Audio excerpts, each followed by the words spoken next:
Hey, what's up, everyone? Welcome to Wizards Outlook. We got Raymond Lyons here. I'm Wilson Tarpe Jr. How about this, man? That is what you guys see when that lower third is, in fact, the truth. Three in a row for the Washington Wizards as they hold on against the Bulls. 107, 105. Ray, the last couple games, well, the last two games, they kind of had to navigate some late game situations. We saw them get out to a really quick start in this one, and then things got a little hairy at times, but we watched them kind of respond quite a bit tonight in the right fashion. Your thoughts on this one? And I'll chime in after you. Um, I mean, who would have thought we see the Wizards holding on to wins with defense and rebounding? Like, imagine that, right? But yeah, man, it was you know, they that we've seen the opposite of what's happened a lot of times. You know, we've seen them have red hot starts before, but then they give up 40 plus point quarters and lose control of the game. That didn't happen tonight. It looked like it was heading in that direction, honestly, in the second quarter. They started out, jumped on the Bulls quick, held them to 17 points in the first quarter. Then Chicago responded at 32 in the second, but and 33 in the third. But the Wizards kind of kept pace, and they were able to play enough defense down the stretch to get the win, held them to 23 points in the fourth quarter. And that's big, man, because like I said, we've seen how this can go. We've seen this go in the opposite direction a lot of times. So seeing them being able to hold on and and put the clamps on Chicago just enough to skate out of here with a W. Because outside of that first quarter, the Wizards, their offense was almost non-existent. So yeah, man, that's definitely a positive sign. And we seen them, go into teams' buildings who are fighting for wins right now and come away with victories. So this isn't a case of guys coasting down the stretch. These teams, their future is very much in doubt. And they have things to play for, and the Wizards are able to to go ahead and compete and come away on the right side of the final score. So yeah, man, you just gotta give them credit. I liked Rashawn Holmes' activity. Big double, 14 and 15. Kispert, 19 and 12. And that's those are the things we have been needing to see all year. We know what their deficiencies are at the five in terms of size, but like you point out often, they have wings with size as well who can help rebound to kind of offset what they're lacking at the five position. So it's good to see those guys get in there and get their hands dirty. But yeah, man, and even outside of the defensive side of it, not just making bad decisions and taking bad shots down the stretch. That's part of it as well, because even if they hold up defensively, a couple bad shots and some clunky offense can also have tight games like this go the way you don't want them to go. So, and we've seen that play out as well. So yeah, man, it's just we know what type of season it's been, but a thing we've held on to is just making sure you build good habits, and just don't just go out there and do whatever just because the season is at a loss at this point. There's still games to be played, so there's still games to win. So you might as well go out and win them, or at least try. So it's good to see them string some competent basketball together, no matter what their position is, the standards at this point. Yeah, to piggyback off what you said, they won three different games in three different ways for a team that's been struggling to find a way to win. Period. You do it tonight without those big wings. They weren't available. Shout out to the folks that filled in. You had Patrick Baldwin Jr., Johnny Davis getting starts tonight, and that's not anything negative to those guys, but they've been at times not always fully in the rotation. Right, they had to start tonight. You had Justin Champagne hitting some huge, he had a couple huge free throws. But another one at 28 minutes from him tonight. Jared Butler, my heart hurt for him. Just because I want him to get that double-double, he fell short with just 8 points, but 13 assists. No Tyus Jones tonight, and I thought he did a pretty decent job of kind of controlling the game as best he could while he was in there. Right, they checked a bunch of boxes in a rock fight. Who saw this a couple weeks ago? Last game with the card, I was talking about not only the habits, but then them having the opportunity to play spoiler folks for folks that are trying to establish seeding or can't afford to lose. Like I'm sure a bunch of teams like, hey, we got Washington, not being rude, just from what's happened this season, chalking those up as W's, and those are losses you can't afford. I think the Suns lost to the non-Wemby Spurs tonight, and I don't even know if that's the worst loss. How I was watching the Bulls broadcast. The commentators did not handle this well. They were not okay. In the first quarter, I think when they started the game on a 15-2 run, Stacey King and the other gentlemen, they were not all right. As the game kept late in the fourth quarter, before DeMar got going, they were like, you can't lose to this team. You just can't. It's one of the worst losses. And yeah, I mean, we look at their record, but that's a horrible loss for Chicago. You're supposed to be fighting for playoff seeding, period. To got on the boards in a game when they're a smaller team, missing size, 52 boards a night for the Wizards. We know what the Bulls have. You got, I'm gonna mess up these names because we got Vukovic and Vucevic. You got Vuce over there on the Bulls. It's big body, 16 boards a night. Drummond came off the bench and had 12 boards in 19 minutes. But you brought up what Corey Kispert did on the glass. No Kuzma, no Avdia. 6'7" Corey Kispert goes out there and gets 12 boards. Second most on the team at 3 offensive rebounds. And Rashawn Holmes is, my man's making a great case of whatever you guys do next year, I need to be a part of it. Whether it's coming off the bench, whether it's starting next to somebody you draft, whatever it may be. They were searching for a little while there after Gaff left to find somebody consistently in that role. And I know we mentioned last time, he does things a little bit differently than Gaff, but the edge he has, the physicality he plays with goes a long way. Those are some big dudes Chicago has. The out rebound Chicago, yeah, thoroughly impressed by that. But hey man, it's a good win. All wins are good wins for a team that 3 games ago had 10 wins. It's just that simple. But credit again, what's it called? I thought Jordan Poole was solid tonight, despite you can't go box score on this one. I thought he was solid again. He's been solid the past few games. Only 2 turnovers. And I think I only had I don't even think I had 2 shots where I was like, what the hell are you doing? I truly did it. And where, earlier this year, it wasn't just him. We had several folks where it's like, why? Why right now? Why? Where tonight it was kind of like, I think they missed some of those kill shots, but they were off of second chance opportunities or a good pass. It was swing, just they didn't hit. So totally different. Who'd you have for your player of the game if you had nothing else to add?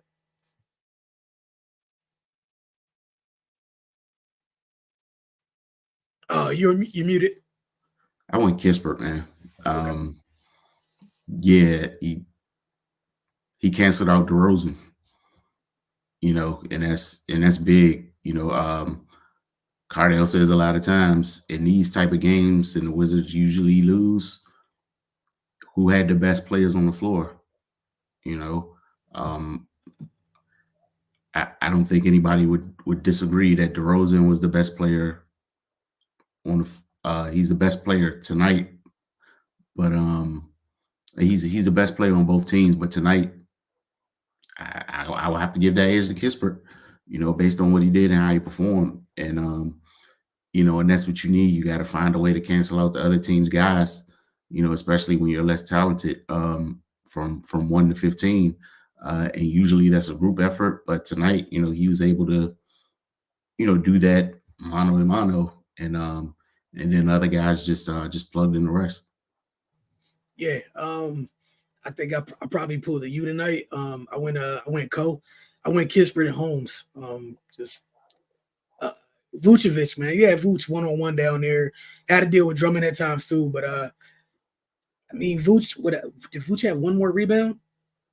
But Holmes had 14 and 15. Vuce did not have a double-double. He had 9 and 16. Like, you talk exactly what you laid out for Kispert.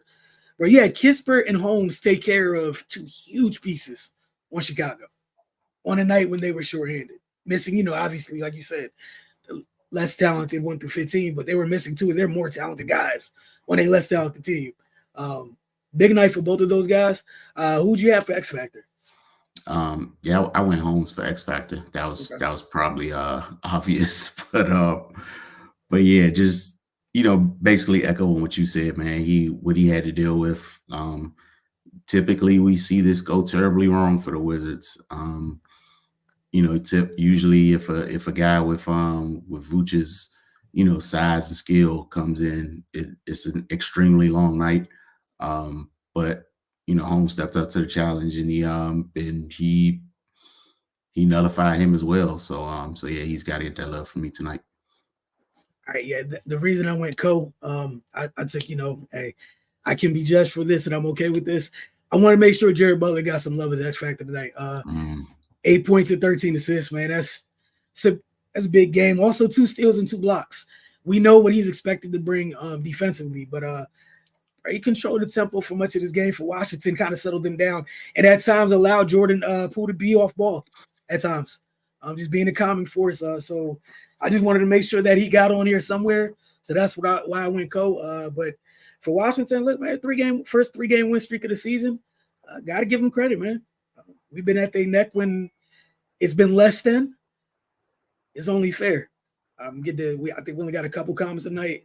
Love what the Wizards. Love what Wizards did. They competed for all 4 quarters. Positive vibes. Good W. I'm sure you guys love typing that versus what you've typed for much of the year. And echoing what you just said, they're 14 and 58 right now. I think so. If they're 14 and 58, and given what they have from a talent standpoint, I mean, we know what it is. And like you say, man, no disrespect to the guys on that team, but just being a realist, their roster is not a contending roster, plain and simple. Right. If their record is the same and they play every single game like this, the bottom rung on the ladder will rebuild. I'm good. Like, honestly, I mean, their record probably doesn't look like this if they play every game like this, but just from a comparative standpoint, if they're competing and they just don't know how to win yet and they're dropping games, I can live with that because they're trying to start something and build something, but not to come rehash the past, but the way they've lost some of these games has been unacceptable, and you can't live with that, but what they've shown the last few games is if they go the whole season like this and they don't make playoffs or what have you, all right, cool, man. We starting from scratch. It's it's gonna be some bumps, but yeah, that's all we've been asking the entire time. Just compete, just compete for 4 quarters, and we'll live with whatever results we get. But yeah, just definitely agree with Blizzy, baby, man. Come out here, give us everything you got for 4 quarters, and try to play competent basketball, and have the dice roll at that point. Then it is what it is. I mean, that's the other thing. Like you said, that's all I think we've had an issue with was the process in which they went about it. Like, you compete every night, you're still taking L's. Cool, man. It is what it is. It's fine. The thing that's tough to digest is this is a smaller sample size, right? Compared to what we've seen, of the opposite. And it's like, it's hard. I'd imagine if you were a fan, I'm not, but I imagine if you were a fan, how hard it is to accept or digest what this has been, like the contrast of it. Like, how do you? Because it's polar opposites, man. These two things are nowhere near each other. Compete like hell for 4 quarters. Like like the biggest thing I took from the night, they were like the last 3 games, they scrapped. I think that's all anybody wanted. We've seen them multiple times this year when, We said this for much of the year. There were times this year where teams go on runs and they just did not respond. The last 3 games, similar scripts: start quick, other team gets back into it, lose double-digit lead, and then the other team just takes it. Last 3 games, those things happened. Washington just didn't fold. They just kept responding and responding, and you saw Sacramento take an L they could not afford to take. The Bulls take an L they could not afford to take because they ended up in a situation they should have been in. Again, listening to the Bulls, they were heated during that 15-0 start. They were like, how can you come out like this? What are you doing playing down to your competition? Yeah, the Wizards, it doesn't even matter. You went into Chicago, you walked out with a dub. Again, talking about the building habits, whatnot, that's what matters. Once again, left with the bench, did 41 points. Jared Butler is a good PG for us moving forward. Can't argue with that, man. Again, you want to have some type of measured optimism here. It's good to see him perform well. And all you can just say is he keeps making those strides in a positive direction. Oh, my fault. I thought you had more. I was just gonna say, like, I think that's the best thing is, like you said, just take the silver lining, take the positives, and just enjoy whatever happens the rest of the way. There's no need for any broad strokes of anything. Just ask that all the youngsters continue to progress, and hopefully we get closer to see what they end up being in this league. But for him, Champagny, still Johnny Davis still who's fighting this. He's fighting. He is literally out there fighting for his life every night. That's all you ask of him. And again, what I said about Richaun Holmes, make it hard for these folks to get rid of you when it's decision time. Make it tough. Because again, if you're at ground zero, you want to build a foundation. If you guys in here and you play a role in the kind of establishing the culture that they're trying to find, help them form some of these winning habits, I'm sure that helps your cause for sure. If not here, it helps somewhere. Because again, y'all have it, like, there's every reason to mail this in, but they're fighting more now than they did early in the season. But it is what it is. I know they're at home on Wednesday and Friday this week. Well, actually, they're home, I think, 3 times this week. But next 2 games, Wednesday, they're getting on the Nets. Friday, they're taking on the Pistons. These are winnable games. That's it. Winnable games. We'll see who's available, whatnot. But it's a big win missing Kuz and Denny. Mm-hmm. And it's cool that they've been winning games, but I really wanted the game on the 29th against the Pistons to be the funniest game in NBA history.